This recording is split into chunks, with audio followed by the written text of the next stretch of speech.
ನಮಸ್ತೆ ಎಜಿ ನ್ಯೂಸ್ಗೆ ಸ್ವಾಗತ. ಕೊಪ್ಪಳ ಜಿಲ್ಲೆಯಲ್ಲಿ ನಿನ್ನೆ ಸಂಜೆಯಿಂದ ಸುರಿತಾ ಇರುವ ಭಾರಿ ಮಳೆಯ ಪರಿಣಾಮ ಕೃಷಿ ಭೂಮಿಗಳಿಗೆ ಅಪಾರ ಹಾನಿಯಾಗಿದೆ. ಕುಕನೂರು ತಾಲೂಕಿನ ಎರೆಹಂಚಿನಾಳ ಸೇರಿ ಹಲವು ಗ್ರಾಮಗಳಲ್ಲಿ ಮಳೆ ನೀರು ಹೊಲಗಳಿಗೆ ನುಗ್ಗಿ ಕೃಷಿ ಭೂಮಿಯ ಒಡ್ಡುಗಳು ಒಡೆದಿದೆ. ಭಾರಿ ಮಳೆಯಿಂದಾಗಿ ಹೊಲಗಳಿಗೆ ಅಪಾರ ಪ್ರಮಾಣದ ನೀರು ಹರಿದು ಬಂದ ಪರಿಣಾಮ ರೈತರು ಬೆಳೆದಿದ್ದ ಬೆಳೆಗಳಿಗೆ ಹಾನಿಯಾಗಿದ್ದು ಹಲವು ಎಕರೆ ಪ್ರದೇಶ ನೀರಿನಿಂದ ಆವರಿಸಿದೆ. ಅಲ್ಲದೆ ಬಿರುಗಾಳಿಯ ಅಬ್ಬರಕ್ಕೆ ಅನೇಕ ಗಿಡಮರಗಳು ಕೂಡ ನೆಲಕ್ಕುರುಳಿದೆ.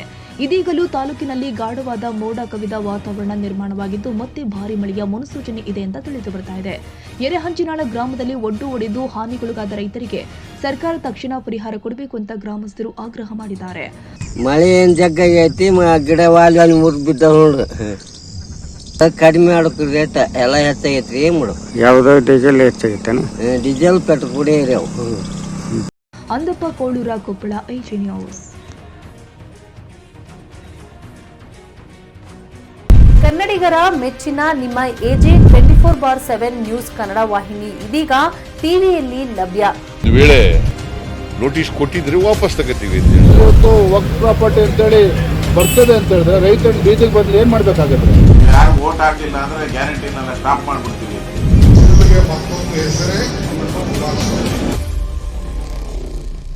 ಕರ್ನಾಟಕ ಮತ್ತು ದೇಶ ವಿದೇಶ 360 ಡಿಗ್ರಿ ಸುದ್ದಿ ಹಾಗೂ ಉತ್ತರ ಕರ್ನಾಟಕ, ಬೆಳಗಾವಿ, ಬಾಗಲಕೋಟೆ, ಧಾರವಾಡ, ಹಾವೇರಿ, ಗದಗ, ಬಿಜಾಪುರ ಜಿಲ್ಲೆಯ ಕ್ಷಣ ಕ್ಷಣದ ವಿವರವನ್ನ ಪಡೆಯುವುದಕ್ಕೆ ಎಜೆ 24/7 ನ್ಯೂಸ್ ಕನ್ನಡ ವಾಹಿನಿಯನ್ನ ಲೈಕ್ ಮಾಡಿ, ವಿಡಿಯೋಗಳನ್ನ ಶೇರ್ ಮಾಡಿ, ಕಮೆಂಟ್ ಮಾಡುವ ಮೂಲಕ ನಮ್ಮ ವಾಹಿನಿಗೆ ಸಹಕಾರ ನೀಡಿ ಮತ್ತು ಚಾನೆಲ್ ಅನ್ನ ಸಬ್ಸ್ಕ್ರೈಬ್ ಮಾಡಿ. ಧನ್ಯವಾದಗಳು.